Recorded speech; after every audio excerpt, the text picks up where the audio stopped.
असंतु आज समय टिके पछकु जिबा आउ खोजिबा विश्वर सबुठु पुराना सभ्यतामानंक भितर गोटिकर अर्थनैतिक रहस्य। भाबिले आश्चर्य लागे गोटे एमिति सभ्यता थिला जे बिना पैसारे बिना कोनोसी मुद्रारे गोटे पूरा वाणिज्य साम्राज्य चलुथिला। तेबे प्रश्नटा हेउछि बिना मुद्रारे गोटे महाशक्ति केमति तयारी हबो। एइटा ही आम आजिर आलोचनार मूल कथा। भाबन्तु तो टिके एते बड़ एते सुसंगठित गोटे सभ्यता किंतु कहा पाखरे किछि पैसा पत्र नाही, टंका नाही, मुद्रा नाही, ताहाले सबु किछि चालुथिला केमिति?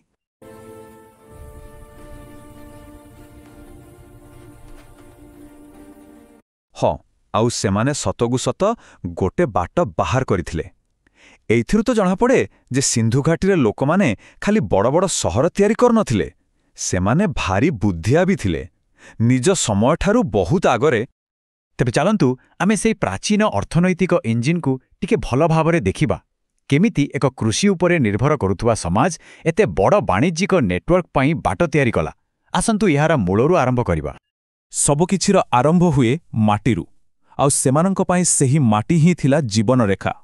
कृषि ही थिला सेही शक्ति जहा पूरा सभ्यता को चलाउथिला। देखिबा केमिति आउ ए सबुर चाबिकाठी थिला सिंधु नदी। कल्पना करंतु प्रतिवर्ष नदी रे बन्या आसुछि आउ सांगरे आणुछि उर्वर पटुमाटी। एहा तो गोटे प्रकार प्रकृतिर आशीर्वाद थिला। एइथिपई एते फसल हेउथिला जे निजर आवश्यकता पूरण हेला परे भी बहुत किछि बळी पडुथिला। आउ एइ जो बळका जिंस सेटा ही थिला सेमानकर अर्थनीतिर प्रकृत इंजिन। ताले प्रश्न उठुछि सेमाने कोन सबु चाष करुथिले? देखंतु गहमा आउ बार्ली तो थिला मुख्य खाद्य, किंतु ता सहित कपा भଳି व्यावसायिक फसल भी थिला। आउ पशुपालन कथा देखिले एही कुजसंड सेमानंक पई बहुत गुरुत्वपूर्ण थिला। सेथिपई तो आमको सेमानंक मोररे एहार चित्र बारंबार देखिबा को मिले। चाष काम हेउ कि जिनसपत्र नेबा आनिबा सबुथिरे एहार बड़ भूमिका थिला।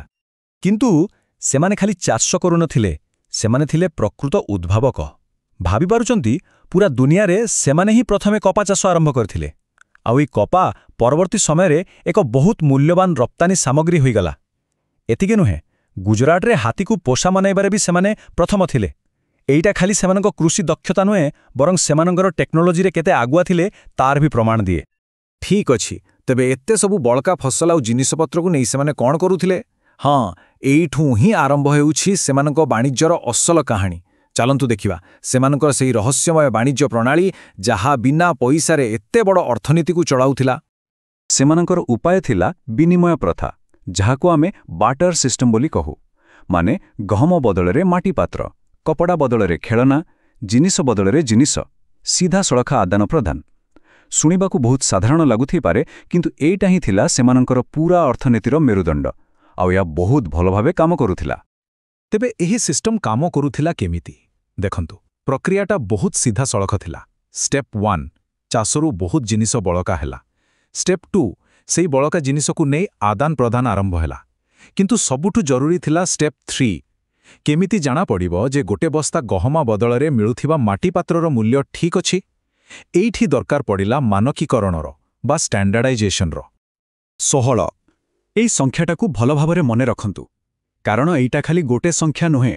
एहा हेउछि सेमानंकर सुसंगठित वाणिज्यिक व्यवस्था आउ गाणितिक ज्ञानर सबुठु बड़ प्रमाण। आउ एई 16 संख्या को नै सेमाने गोटे आश्चर्यजनक भावरे सठिक सिस्टम तयारी करिथिले।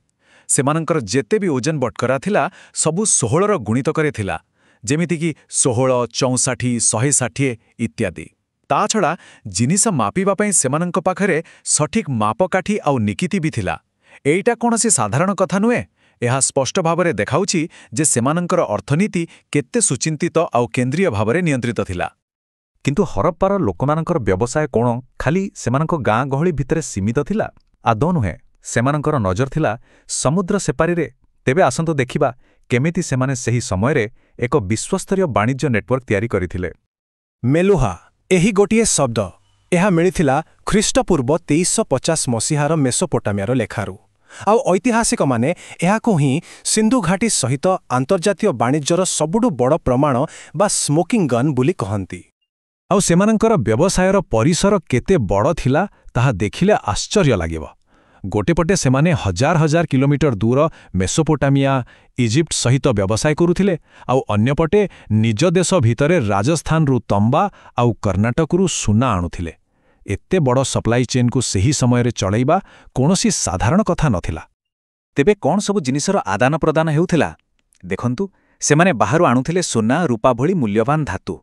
କିନ୍ତୁ ବଦଳରେ ଦେଉଥିଲେ କ'ଣ? ତିଆରି ହୋଇଥିବା ଅଳଙ୍କାର, କପଡ଼ା, ଖେଳନା ଆଉ ହସ୍ତଶିଳ୍ପ। ଏଇଠି ଗୋଟେ ବହୁତ ବଡ଼ କଥା ଲୁଚି ରହିଛି। ଏହାର ଅର୍ଥ, ସେମାନେ ଖାଲି କଞ୍ଚାମାଲ ବିକୁନଥିଲେ, ସେମାନେ କଞ୍ଚାମାଲକୁ ଏକ ମୂଲ୍ୟବାନ ଜିନିଷରେ ପରିଣତ କରି ବିକୁଥିଲେ, ଯାହାକୁ ଆମେ ଆଜି ଭ୍ୟାଲ୍ୟୁ ଆଡେଡ୍ ଇକୋନୋମି କହୁଛେ। ଏତେ ସବୁ ଜାଣିଲା ପରେ ବି ସିନ୍ଧୁ ଘାଟି ସଭ୍ୟତାର ଏମିତି ଅନେକ ରହସ୍ୟ ଅଛି, ଯାହା ଆଜି ବି ମାଟି ତଳେ ଲୁଚି ରହିଛି। ତେବେ ଆସନ୍ତୁ ଆମ ଆଲୋଚନାର ଶେଷ ଭାଗରେ ଏମିତି କିଛି ପ୍ରଶ୍ନ ଆଉ ବିତର୍କ ଉପରେ ନଜର ପକାଇବା, ଯାହା ଐତିହାସିକମାନଙ୍କୁ ଆଜି ପର୍ଯ୍ୟନ୍ତ ଦ୍ୱନ୍ଦ୍ୱରେ ପକାଇଛି। ଆଉ ସେହି ବିତର୍କ ଭିତରୁ ସବୁଠୁ ବଡ଼ ଆଉ ଗରମାଗରମ ବିତର୍କଟି ହେଉଛି ଘୋଡ଼ାକୁ ନେଇ। ପ୍ରଶ୍ନ ହେଉଛି, ହରପ୍ପାର ଲୋକମାନେ କ'ଣ ଘୋଡ଼ା ବିଷୟରେ ଜାଣିଥିଲେ?